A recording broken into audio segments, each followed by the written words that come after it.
Hi, I would like to acknowledge that even virtually, if you're coming from the island of Newfoundland, you're on stolen Mi'kmaq territory, not our ancestral lands, not our past lands, but our current lands of our people that very much in today's world exist. I'm one of them. You are on stolen Mi'kmaq land. And I hope that this land acknowledgement, what follows is actions and solidarity. Thanks, Walalin. Thank you, Jude. Okay. So, with that being said, I would like to speak about CBRC, Pivot Program, and Quadrangle. So my name is Charles Murphy. I go by he, him, they, them pronouns. I am employed by CBRC as the Newfoundland St. John's rep. And CBRC promotes the health of gay, bi, trans, two-spirit, and queer men through research and intervention development. And as I mentioned, I am their St. John's Newfoundland rep. I'm with Yohei. Yohei is also part of CBRC here in Newfoundland and Labrador. I'm also one of the co-founders for Quadrangle, which is our current charity, actually trying to get a community center for Newfoundland and Labrador for our community. It is the first in the province, and hopefully more will follow. And the Pivot Project was a 4-day leadership program around health when it comes to the 2S LGBTQ queer and trans community, of which we had 4 or 5 participants, I can't remember now.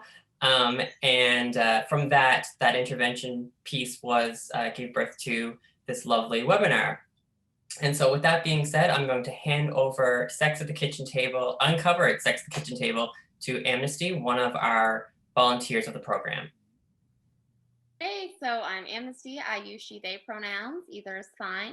And I'm just going to go ahead and share my screen so that folks can see the presentation. And Charlie, I actually may need your help with that. Oh, hold on. I think I need to make it so you should be able to do it. Okay. Oh, yeah, I see it now. Share screen. Perfect. And you can see I was practicing earlier. Oh, look at that. So we're just going to move through our privacy statement. So again, you are being recorded. So by consenting to be here, you are consenting to be recorded. If you don't want to be identified, please keep your camera off, mute your mic, and change your display name, especially if you're writing in the chat. And if you do wish to ask a question, please just use the Q&A function. So a bit about Pivot's project. We are hoping to create a more relaxed and inclusive setting to talk about sex for the 2S LGBTQIA+ community. We want to reveal the systemic root issues around sexual education with the goal to change how we talk, view, and teach sexual health as a society. So with that, we will bring in our speakers, if this will allow me to move now. Gotta love tech. There we are. There. So we can go ahead and start with Mao. Me or Maude? Oh, You mean sorry. me? Okay, great. It's okay. I was confused by the order on the slide. So yes, my name is Maude Albarracin. I'm a sexologist from Quebec. I'm also doing a PhD in cognitive computing, so I work with neurodiverse people. I'm myself bigender, bisexual, so I work within the aspects of non-binarity that this all entails and fluidifies. Thank you. And we'll switch over to Ashley. So my name is Ashley Martin. I use she, her pronouns. I am a proud lesbian, but I'm also congenitally physically disabled, meaning that I am disabled from birth. So that informs a lot of the work that I do. I accepted my first public speaking gig at 10 years old and haven't stopped since. And I think that conversations like this are really, really important. Okay, and then Maude. Hi, my name is Maude Stephany. My pronouns are they, them. I am a gender fluid academic at the University of Waterloo. I specialize in English literature, but my real focus is on working with transgender individuals and helping tell story through a variety of different mediums. I'm the founder of transartistproject.org. Thanks, folks. So I'm just pulling up our questions here. So the way this will be structured is I'll ask a few questions that we sort of came up with in advance that we wanted to make sure we covered. And then after that, if there's still time, we'll open the Q&A section to everybody who's joined us. So to get started, how would you describe society's views on gender and sexual identities? And what does gender and sexual identity mean to you? And anybody can jump in whenever. If it's okay, I'd like to start. This is exactly what I did my master's on. So I spent hours and hours and hours reading different authors, coming from different standpoints, more people who were testifying, people who were studying other types of communities. And essentially, I think what our society at large, which means the most imperialist North American influences had, etc., is a binary structure that upholds, which means it creates its own ontology and then creates practices which justify the ontology. And then anything else that seems to get out of the system is either very much cast outside so as not to be visible, or simply impossible to interpret because we just don't have that ontology. So a lot of people who were in closer to the interstices of the binarity were always relegated to somewhere along the binary. And for folks who aren't necessarily familiar with some more academic language, can you go into a little bit more about what ontology means and how we can understand that as it relates to gender and sexual identity? Sure. So it's funny, the closed captioning said oncology, just making sure it's ontology. I really doesn't want it.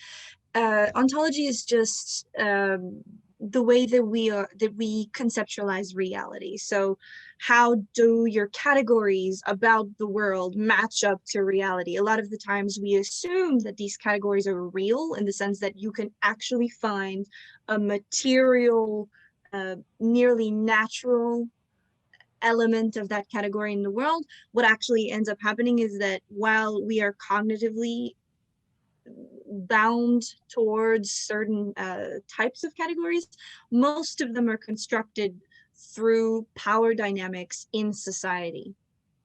That's great. Thanks so much. And just a note before we move on, Charlie did want me to mention that there is an ASL interpreters here. So if anybody does need to view that, go ahead and switch to gallery mode and you'll be able to access that. And we can carry on with the conversation now. Sorry. I'm going to jump in here too, I think, from a totally non-academic standpoint. Can you just restate the question for me, Amnesty, so I kind of stay on the reservation? Yeah, absolutely. So how would you describe society's views on gender and sexual identity? And what does gender and sexual identity mean to you? Well, I agree with what the previous speaker just said, in that, especially here in North America, it's very binary. But as a person with a disability, I can tell you that persons with disabilities are not expected to have sexual identities. Gender identities, especially where we spend most of our lives interacting with the medical system, we're assigned at birth like everybody else, but we are so entwined with that medical complex that I know of people in the community that have really struggled with it. They've needed to transition their gender, and the systems in which they live will not allow them. Like I know someone in the community right now who they are trans and they identify as trans, and their support workers are actively refusing to allow that to happen because this person needs assistance in dressing. The staff that are there to assist them are putting them in the clothing that they were, the gender that they were assigned at birth. So we are very locked into our gender, our assigned gender role. And then when it comes to sexual identity as a disabled person, you're not expected to have one, which makes it sort of interesting to try and discover it. It's one of those things that often happens a little bit later in life for persons with disabilities, just because a lot of us have to be that little bit older to even get the economic privilege or the independence privilege to even start to think about it. So for me, I identify very strongly as a lesbian person, and I also a lesbian woman, and I also identify very strongly within my sexual identity as someone who needs power exchange. So if I was going to be playful with it, I'd say I'm a kinkster, and that sex doesn't work outside of that for me. And also, and I'm sure we're going to get questions on this one, but I identify as little with a capital L. That doesn't mean that I am a little girl. I'm a full-grown woman, but in my sexual identity and in my downtime, I sort of enjoy younger things by choice, and that's a really important part of my sexual identity, though not of my gender identity. And my gender identity, I am cis from the top of my head to the very, very, very tips of my toes. So that's how it breaks down for me. Thanks, Ashley. And we can go ahead with Maude, if you had anything to say about this. Yeah, I think what's really interesting about what Mo and Ashley have said is that, you know, we can see kind of how intertextuality, how different experiences, Ashley's experience of being, of experiencing physical difficulties and having to spend so much time being medicalized, and Mahault's Mo's discussion of society as a whole, saying that it's very much tied into the binary. I think that, though, we have to consider that here in North America, while we are very Americanized and there's this whole binary going on, we are also very much a mosaic. We have people coming from all sorts of different parts of the world with many different societies. And to think of ourselves as being just one society, I think fails to recognize the true mosaic of all the people who come here from all over the world. And also just all the different world experiences. I am not Indigenous, and yet I do know that there are some Indigenous traditions that see individuals who are trans as being two-spirit. So there's a third gender built in right away.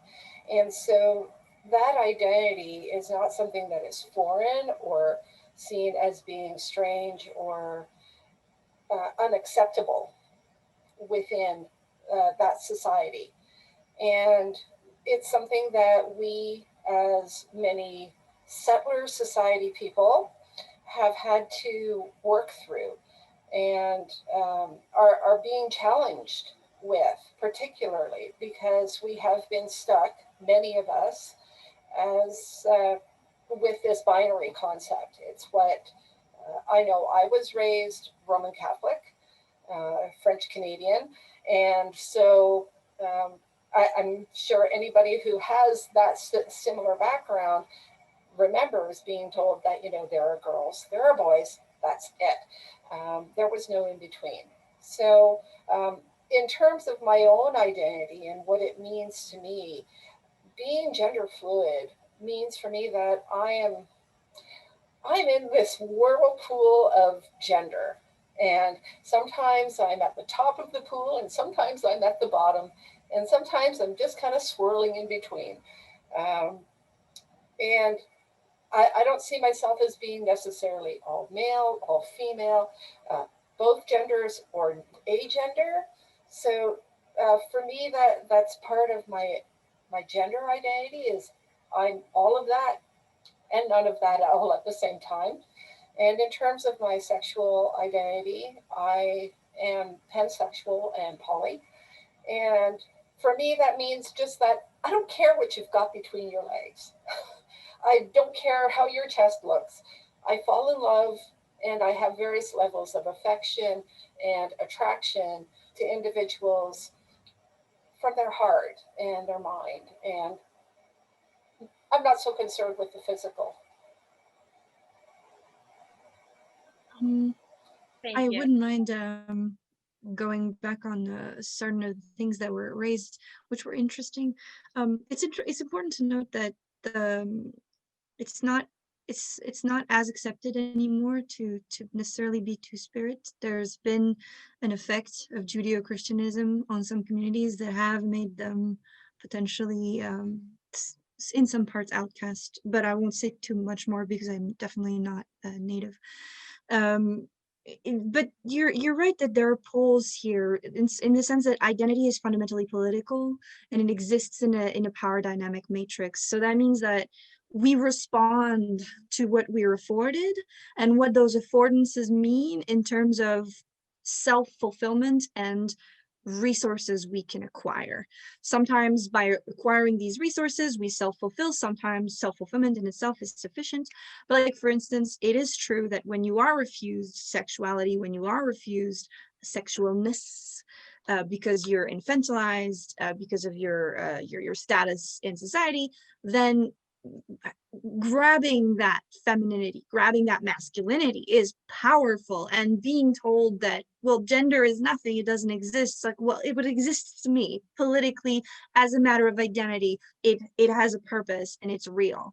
But I think we're at a point now in society, or at least specifically, again, North America, and the majority of people can allow themselves the freedom to notice what they weren't afforded before, and see that there's this little leeway missing. And I think a lot of us, or specifically a lot of us that are more fluid, are kind of responding to the thing, well, being feminine affords a lot of things, so does being masculine, and I don't necessarily feel like I need to stop myself from any of these affordances just because. And so suddenly you realize nothing quite fits, the category just doesn't quite fit. But for some people, but I think that's also a very privileged position. I feel very privileged to even be able to say, you know what, I'm in the middle. I don't care, like everything feels like me. But I do realize that a positionality that wouldn't have all of these affordances may feel like, well, good for you, but I am fully woman. Like, yeah, I could totally see that. Yeah, and if we could come back to that political piece, because I think that's a really interesting part of when we think about a binary and we think about binary systems like the United States and how we see a constant dichotomization. And for people who don't know what that means, that's just one side or the other. It's an either or, not an and also. And so if we could come back to that political piece, when we think about binary and rights identity and identities gaining rights through identity politics, can you expand a little bit more on how you think being able to situate yourself in the middle, in that sort of fluid space? And I think for both of you that will apply, if either of you could answer how situating yourself in that fluid space applies to your politics, and what you were saying around that not quite fitting categories and how that sort of expands to a more public persona, if that makes sense. I can summarize it a little bit more concisely because I feel like I rambled there. It's just Maude, why don't you start? I feel like I'm taking too much. Can you try rephrasing that, Amnesty? Yeah, Sorry. no worries. Lots of thoughts going in there. So I'm just wondering if you could hone in on how the gender fluidity and those identity politics and how we gain rights in politics through identity, how all of that is impacted by fluidity and operating within a binary system. Ooh, well, in terms of how it operates in a binary system, it's really complicated. And especially for individuals who switch and like being gender fluid for me, most people look at me and go, oh, there's Maude. She is a woman. And it's this automatic assumption. They see me dressed this way, they see me with makeup on, and they think automatically I am female. And one of the things that I've done, even as a TA, is I've gone into the classroom and said, okay, this is me. Just because I'm in my 50s and I'm married and I have children, don't think that I am cisgendered, heterosexual, or anything else like that. Because there's this automatic assumption. It's something that has been built into our systems. So systemically, it's challenging to be present, to be out, because it means constantly re-outing myself all the time. And it's tiring sometimes. It can be very tiring to constantly have to renegotiate, to restate that identity. And even being a TA, depending on where I am, depending on the contract that I have or the union, I may or may not be able to count on support from the university to support me, and that I don't get harassed by students for being honestly who I am. So this is part of the systemic issue and what it's like to live this way. On my part, I have kind of a similar experience in the sense that people do assume I'm a woman very quickly. However, I mean, I play on it in the sense that I need to feel pretty. I've been socialized to feel like if I'm not pretty, I'm not worth anything. That was very clear. Like growing up, everyone assigned me female, and thus if I was not a pretty female, I was not listened to, I was talked over. And suddenly, as soon as you're pretty, well, people give you a little more leeway, they give you a little more attention because they want things from you. So like there's this whole thing where I need to feel like I'm going to be valued, and in my head that goes through being pretty. It might not be true, but that's my bias. So I do play on it, but by playing on it, it's my pleasure to break their assumptions and expectations, to screw with their categories, going into a place and trying to find what all of the semantic fields associated with genders are, and going into the other semantic field a little bit, like being like with some of my partners, I play a more masculine role sexually, and they're surprised, and suddenly they are also open to this reality themselves, that they're like, oh wow, I didn't know I like this. I would have never thought, but I don't think they would have opened themselves up to it if it had been with another man. In their head, it's still very clear they will never have sex with a man. And so I have a little bit of a glee feeling when I'm like, well, you kind of are. But then there's also the problem that I want to attract people who are attracted to normativity in a sense, because, well, there's just more of them. So this is a tension you have to deal with that I can't stray too far. And thus I can't fully be myself at any given time. The other issue that it brings up is supporting rights in groups that would be a little more exclusive, in the sense that I'm not trans. I don't intend to change my body. I would change my body in one and only one possibility if I could have both. But that's not something that's allowed right now. We can't, as far as I know, we can't have both. You have to pick one or the other, which I find is a ridiculous notion altogether. But let's say that for now, you can't have both. So I'm not trans, so I can't go in trans spaces. I'm non-binary, but I'm very femme. So sometimes I'm challenged in those spaces, being like, well, you're kind of femme. And then I want to go through women-only spaces, but that feels like I'm lying because I'm not a woman. Like it's so it's there's I don't want to challenge the fact that people need these spaces, but then I don't really fit in any of these spaces, even though in my head I fit in every one of those spaces. So it's you have to expand your philosophy to something that works with meta categories. Like, I'm supporting people who are right now in a situation where they can't fully defend and get everything they want, and that covers a very large array of people. Yeah, for sure.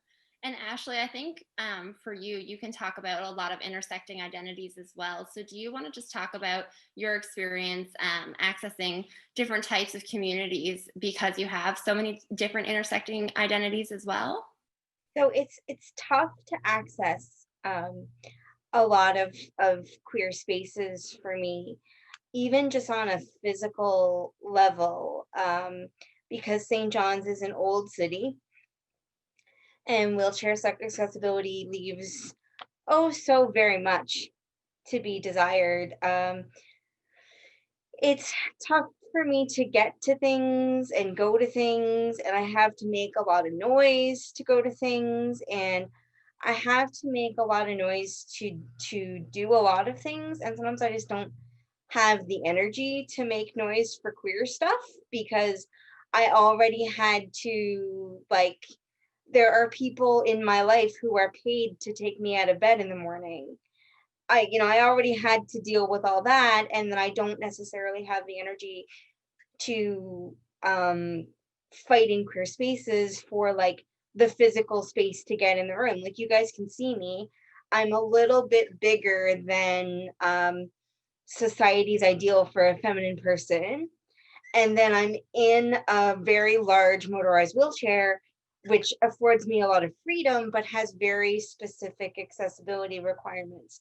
Like, one of the common responses to wheelchair access in the city is, well, we'll carry you.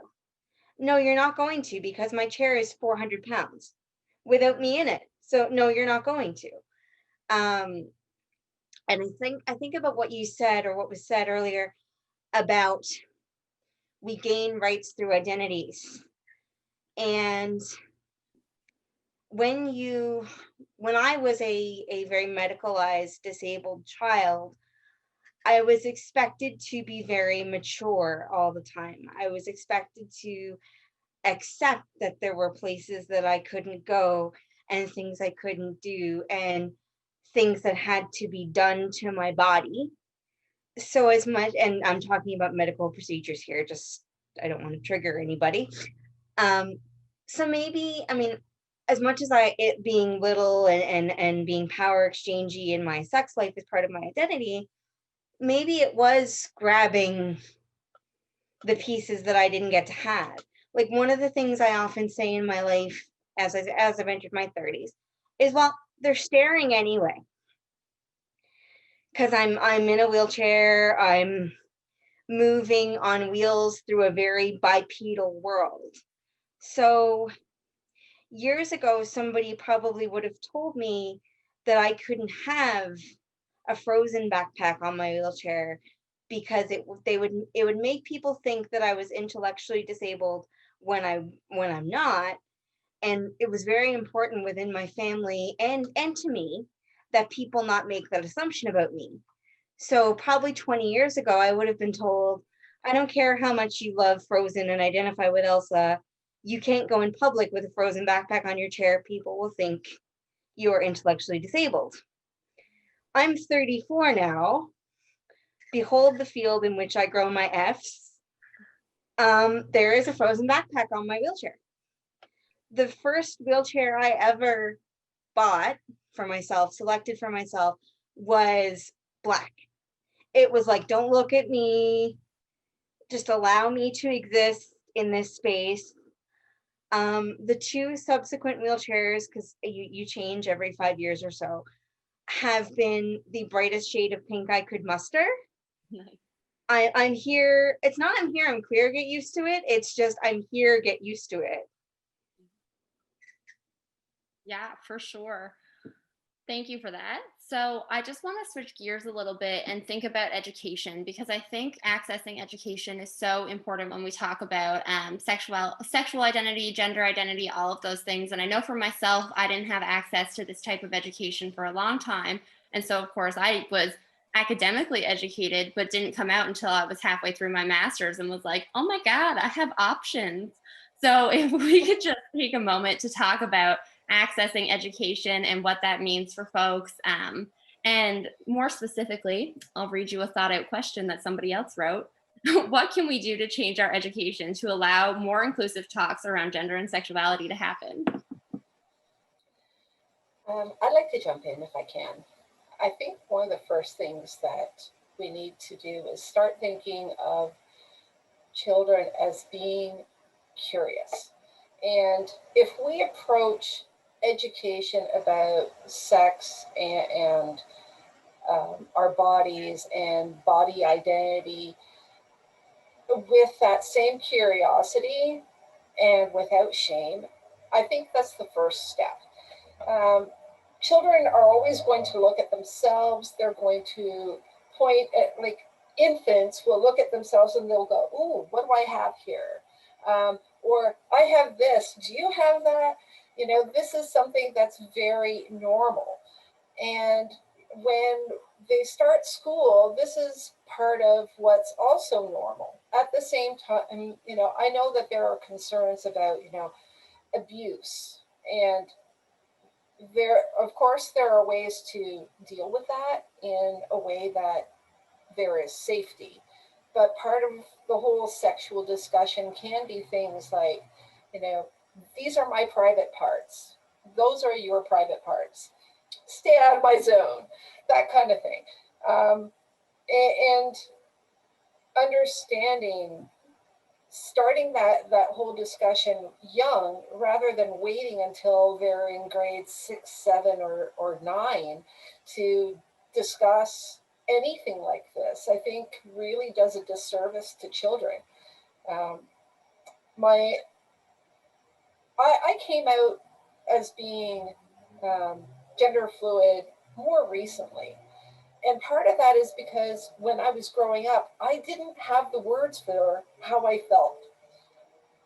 As a teenager, I begged my stepdad, who was a hairstylist, to cut my hair so short that everybody thought I was a boy. I was climbing trees.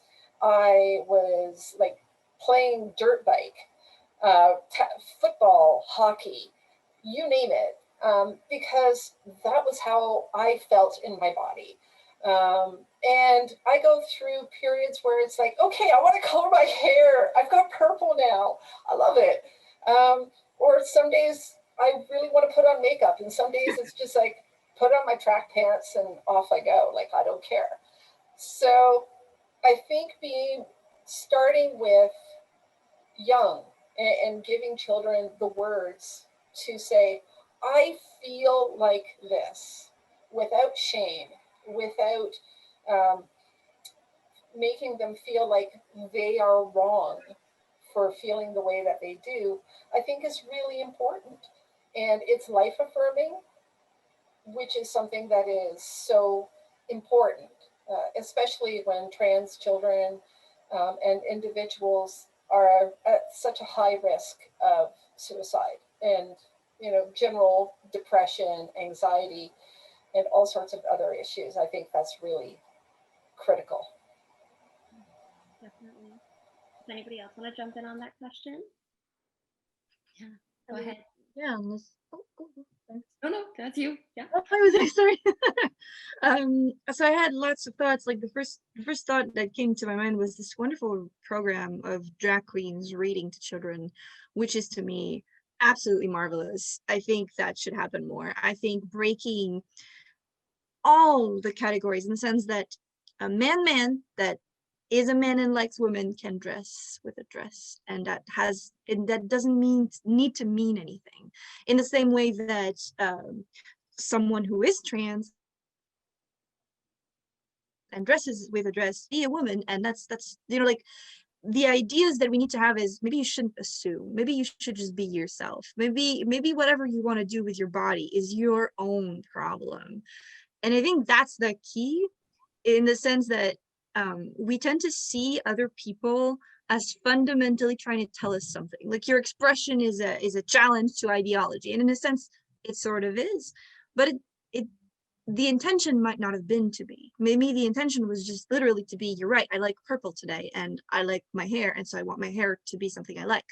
And it really doesn't have to. I remember wearing a nose ring that attached to my ear because I thought it was really pretty, and it glinted, and I went to class this way, and my very serious professional sexologist colleagues would tell me, wow, you're making a statement. And in my head I was like, oh god, I didn't realize I was making a statement, it was just so pretty.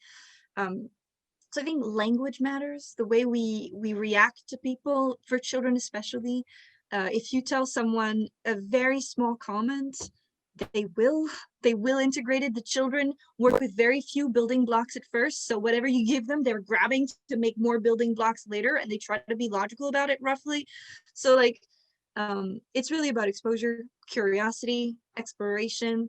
Allow children to explore, maybe help them, but you don't, I mean, he doesn't have to stick with it either. Like, it's fine, change your mind 15 times, it's fine. Yeah. Ashley, do you have anything to add to that? I so do. So I was really educated about my body as a child, but I was not given any education around sexuality. And other than what the Catholic school system gave me, which, I mean, we're not even just going to go there. We know that that's not inclusive. But what's really interesting to me is like, when you do physical therapy on a baby, the baby is wearing as little clothes as possible, because it's very important to see how the tendons and joints and things are sitting. So I spent my toddler years, when normally you're teaching modesty in the North American context, being stripped off by medical professionals 2 and 3 times a week. I don't know if I was ever asked for consent. I don't know if it ever entered my mind that there was no right for these people to do it to me. And then as you grow up, they give you a little bit more modesty as you grow up, in that you're allowed to wear shorts and t-shirt. And that transition usually happens around the school age, like when you go to school. But there are pictures. I was demonstrating a new piece of equipment and I was 3. And there are pictures, and they were taken by the hospital, of me demonstrating this piece of equipment, and I am not wearing any clothes. I am just wearing a diaper, because I was 3 years old with cerebral palsy, so I wasn't potty trained. So the way my mother always puts it is, I had to be taught modesty at like a later time, but then also I very quickly internalized that modesty was not always my right. But in regards to sex and disability, there was nothing. Like, they taught me my diagnosis, they taught me the medical words for it, they taught me to spell it because I was a nerdy kid, and it was kind of fun, I think, for the adults around me and for me too. They'd kind of show me off on medical rounds. They'd be like, tell the doctor what you're having done, and I would come out with the medicalized words. But nobody ever taught me anything about, this is how your body can be used sexually, because they assumed that it wouldn't be used in that way.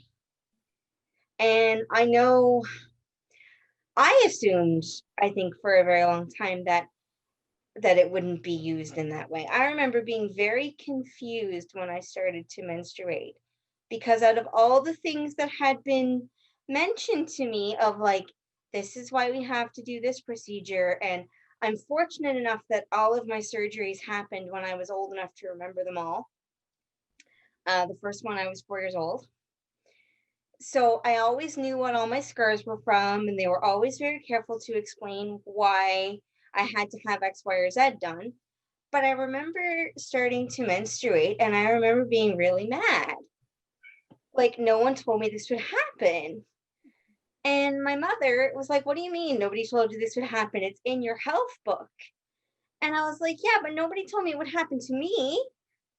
So much stuff that is supposed to happen to 11-year-olds or whatever doesn't happen to me. Like, I'm not gaining more independence as I'm growing up. Come on.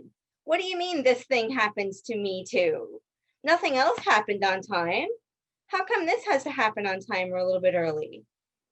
Yeah. So we only have 15 minutes left in the hour, so I do want to see if there's any questions in the Q&A. So we're just going to take a peek here. And if folks do have questions that this is raised for them, if they want to take a moment and pop them into the Q&A. And while that's getting going, all of you have mentioned this curiosity, a natural curiosity of learning. And so I'm wondering if you could talk a little bit about how we could incorporate that curiosity into the actual education system and how we can help aid in positive development around gender identity and sexual identity while we start to get those rolling in. I'm going to jump in here for a second. Sure. Books were really important to me, and that's one of the questions that was on my sheet. So I brought some books with me. The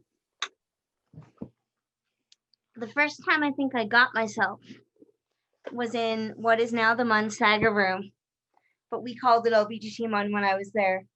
It was the Queer Student Society, and they had on the bookshelf, not this one, Lesbian Bondage Erotica.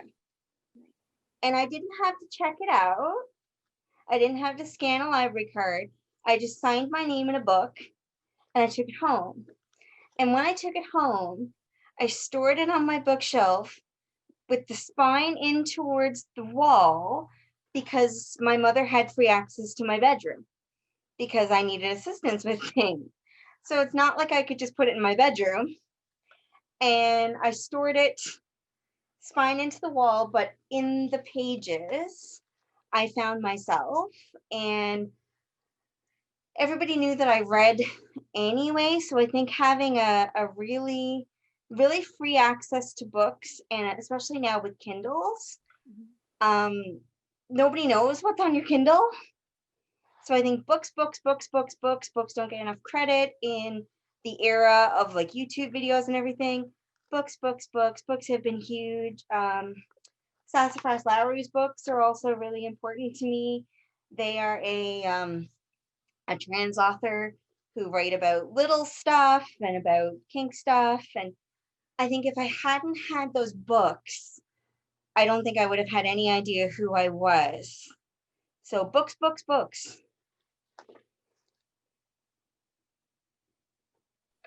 I think there's definitely something to the idea of representation. So books really absolutely have a variety of things that are possible within your bookshelves. Shows, if you can use some shows that have this variety, definitely show them to your children, to your adolescents, to your people, whatever. Get people to come to talk about who they are, how they feel, how they got to where they are, or what was their first thought. But I think we also need to de-dramatize like sexual encounters in general. It's okay if adolescents have encounters amongst one another. We make such a big deal of it. We make the potential backdrop of it really dramatic. And finally, I think we should queerize exploration. So like, for instance, instead of giving a choice, so do you want to be a princess or do you want to be a king? And you'll find that most little girls will say, I want to be a princess, and most little boys will say, I want to be a king, simply because they're in their minds, they're forming what it is to be like themselves. So they know they're supposed to go towards a category, and they're kind of being told. And we see this in the toys they pick, right? It's they pick the toy that they know someone like them would pick, so they pick that toy. But why don't we tell, you know what, everyone's a princess today, and for a day we're all a princess, and then everyone's a king tomorrow, and it's not a big deal. You'll go back to nothing else the next day. But the point is, you've had the opportunity to change your mindset about, well, you know what, it's an opportunity that's available to everyone.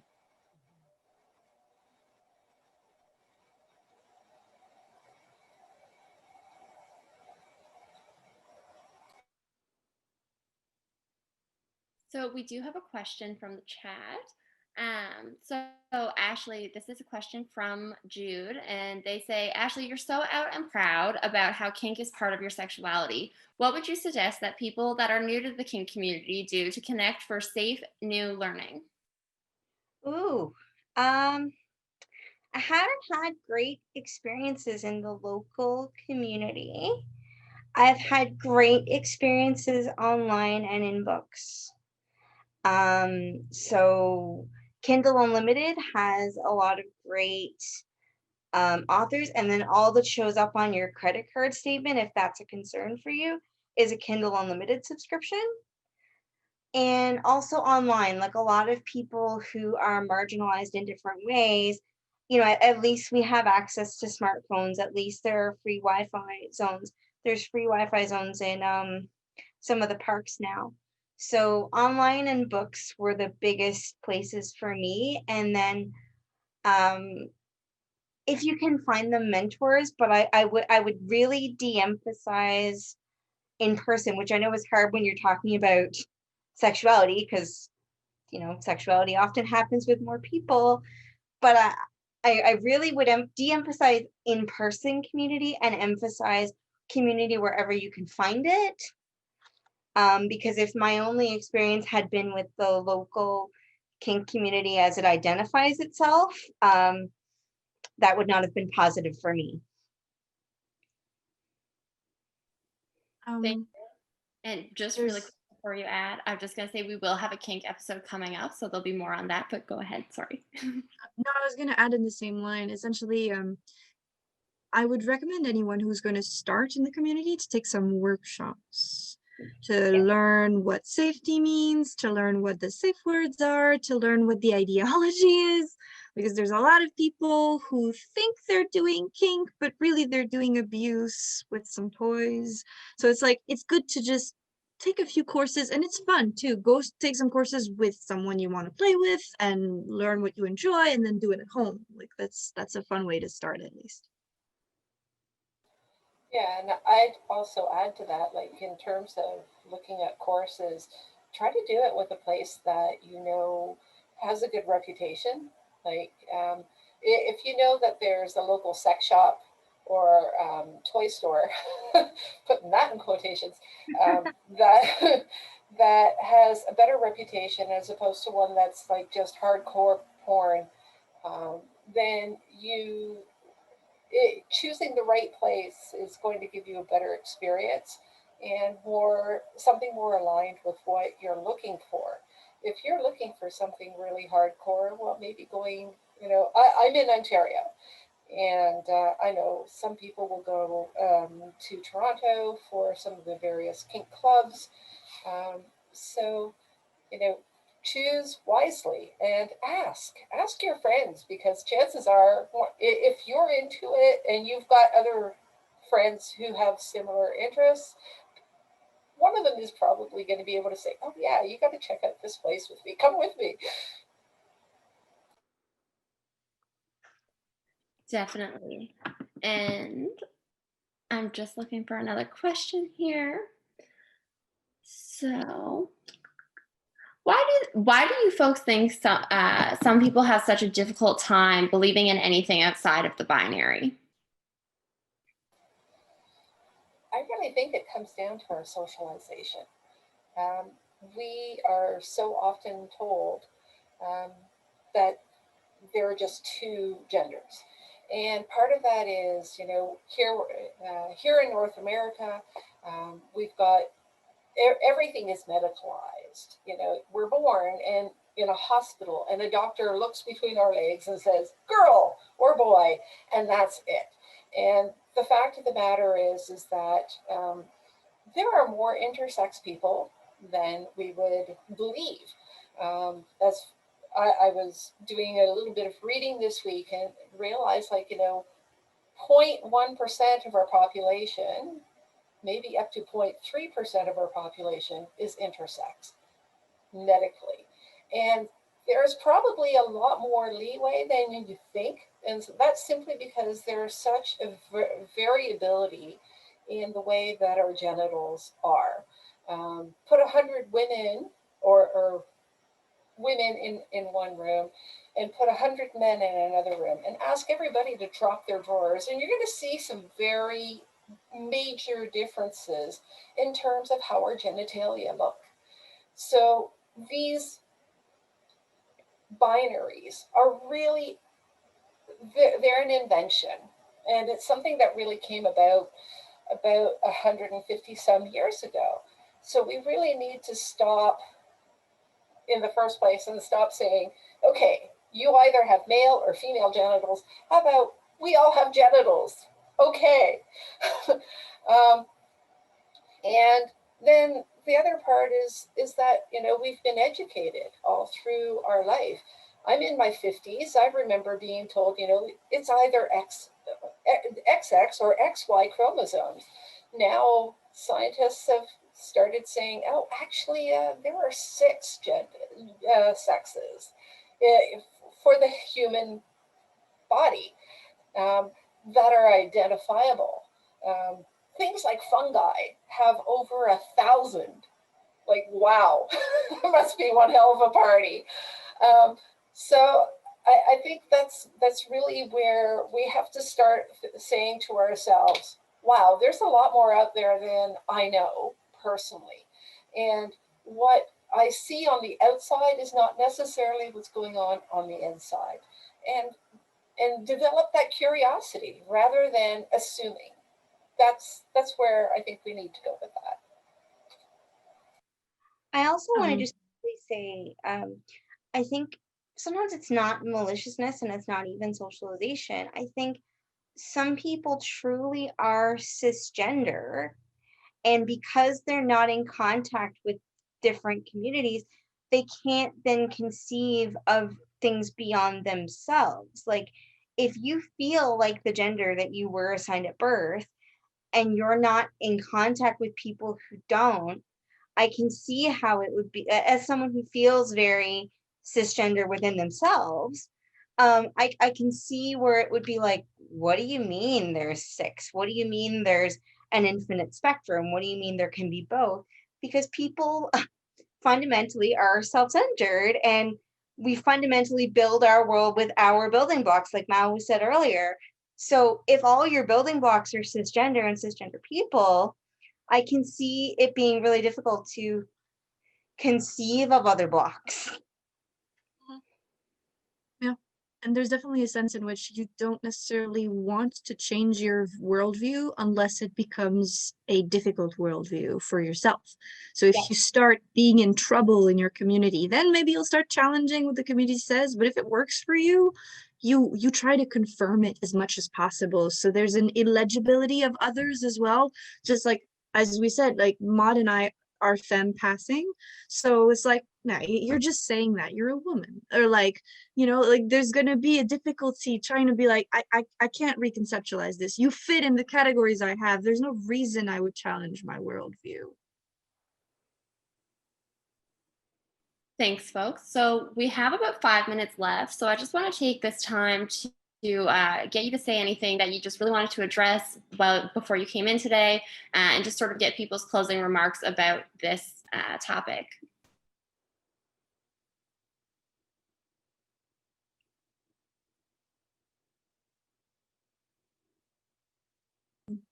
Okay, maybe I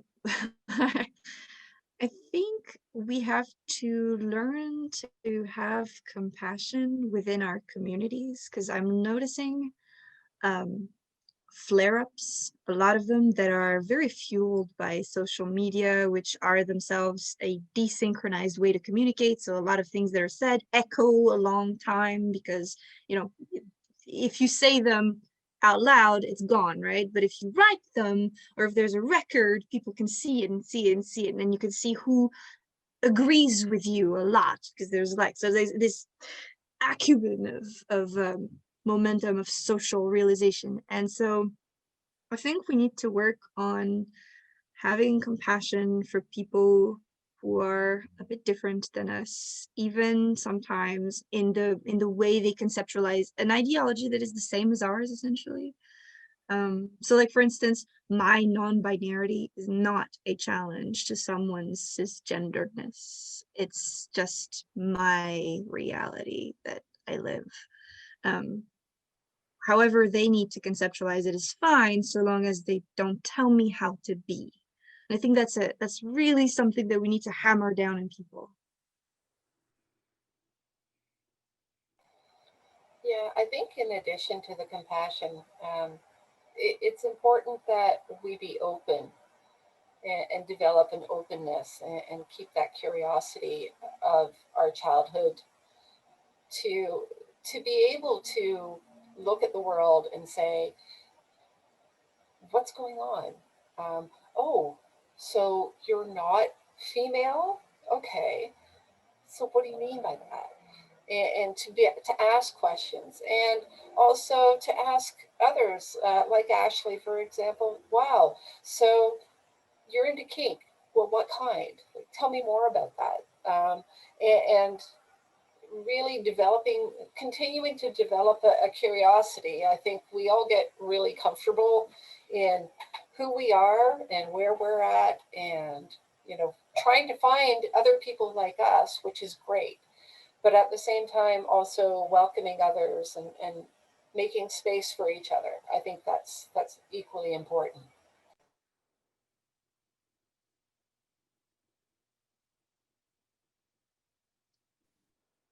And any closing remarks, Ashley? Wow, thank you for having me here as a non-academic. I was a little bit intimidated when I saw the poster and I saw everybody else's credentials, but thank you for valuing my lived experience in this space. And I just want to clear up a few things. I like identity first language, so I like disabled person. There are people out there who don't, and the current PC is person with a disability. I don't need the reminder that I'm a person on the front, but I also want to put out there that there are people with disabilities who may be asexual or who may be straight. It's just you've met a very sexual disabled person, but you've met one very sexual disabled person. So I'm not trying to push the notion that everybody with a disability has to be sexual or has to be kinky or has to be anything else. I'm just putting it out there that we have the potential to be those things, and it's so often overlooked because we are so medicalized.